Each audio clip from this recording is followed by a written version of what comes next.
시청자 여러분, 변비로 사망한다는 걸 알고 계셨나요? 아직도 변비로 고생하시나요? 오늘 변비의 궁금증을 풀어보겠습니다. 큐!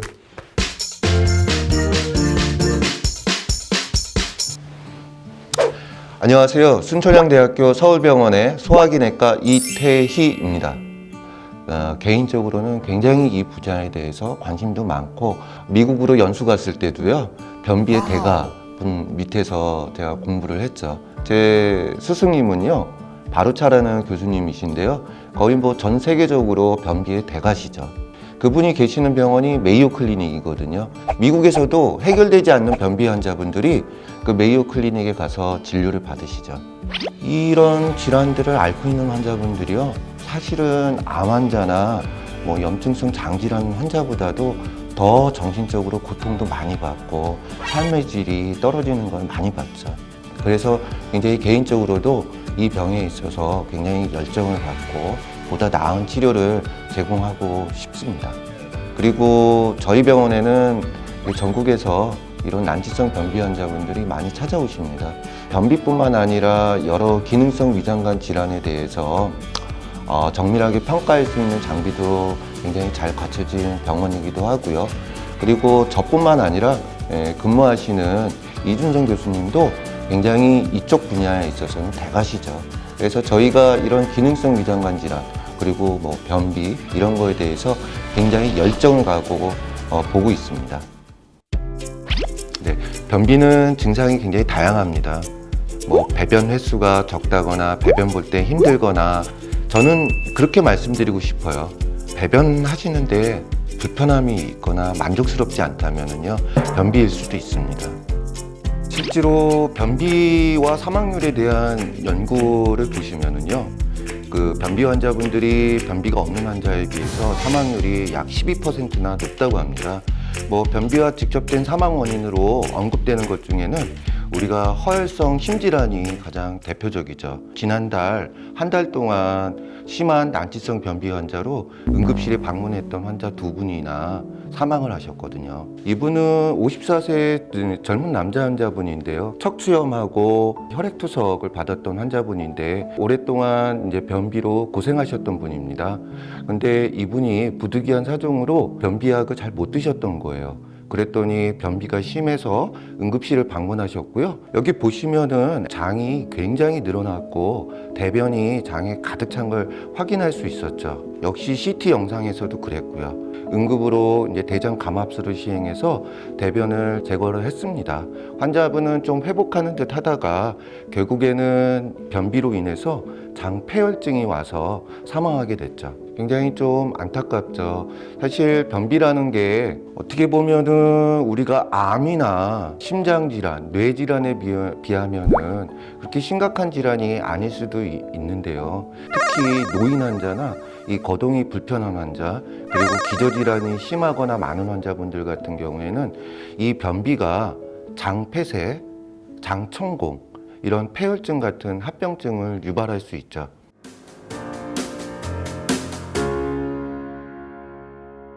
특히 이제 젊은 분들한테는 이 변비의 증상으로 인해서 굉장히 삶의 질이 떨어질 수가 있습니다.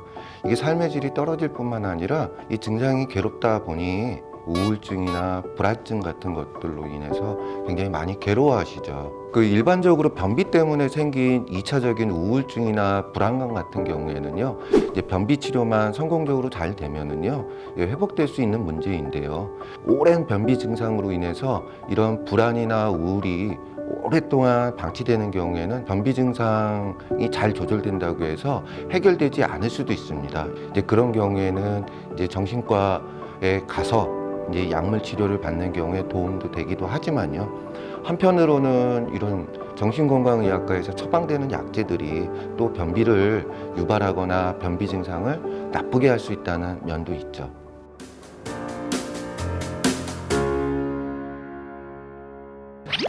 사실 과거에는 변비가 대장암을 유발할 수도 있다고는 하지만은요, 그 의학적 근거는 좀 부족합니다. 오히려 임상에서는요, 이 대장암의 증상으로 변비가 나타나서 병원을 방문하게 되고, 그래서 대장암이 진단되는 경우가 많죠.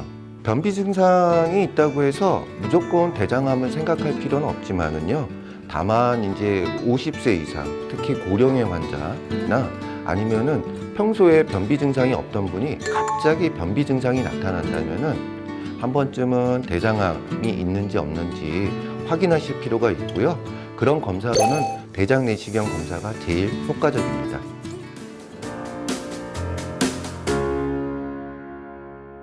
사실 변비 환자분들이 이제 약국에서 이제 변비약을 직접 구매해서 드시는 경우가 있는데요. 그런 경우가 항상 나쁜 건 아닙니다. 다만 약국에서 그렇게 구매해서 드시는 약들 같은 경우에는요, 성분이 자극성 화제인 경우가 많고요. 쉽게 말해서 굉장히 센 약이죠. 이런 약들을 드시다 보면은 남용하게 되고 그런 변비약에 의존성이 생기는 문제점이 있습니다. 실제로 그런 변비약을 드시다가 전해질 장애라든가 복통이 발생해서 병원의 응급실을 방문하는 경우도 많죠. 아닙니다. 모든 변비 환자분들이 병원에 와서 검사를 하고 변비에 대한 원인을 평가할 필요는 없습니다. 한두 번 변비약을 사드셔도 좋습니다. 다만 그런 변비약을 계속 복용해야 되는 상황이 온다면, 해결이 되지 않는다면 그런 경우에는 병원에 방문하셔서 변비의 원인을 정확하게 평가하고 하는 게 굉장히 중요하죠.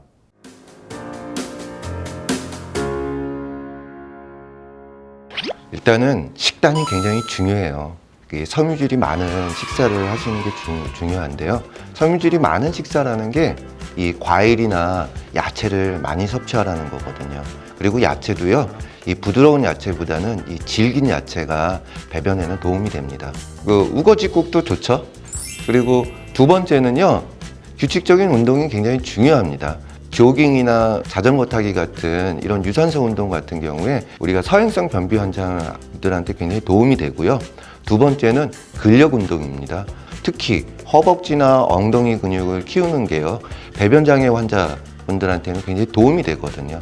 우리가 유산소 운동하고 이런 근력 운동을 같이 병행하시는 게 변비 증상을 예방하거나 변비 증상을 경감시키는 데 도움이 됩니다.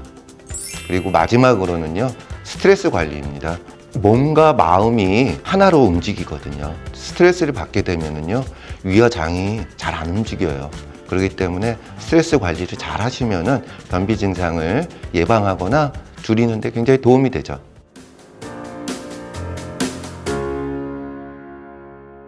제가 오늘 변비에 대해서 너무 심각한 얘기만 한 것 같은데요.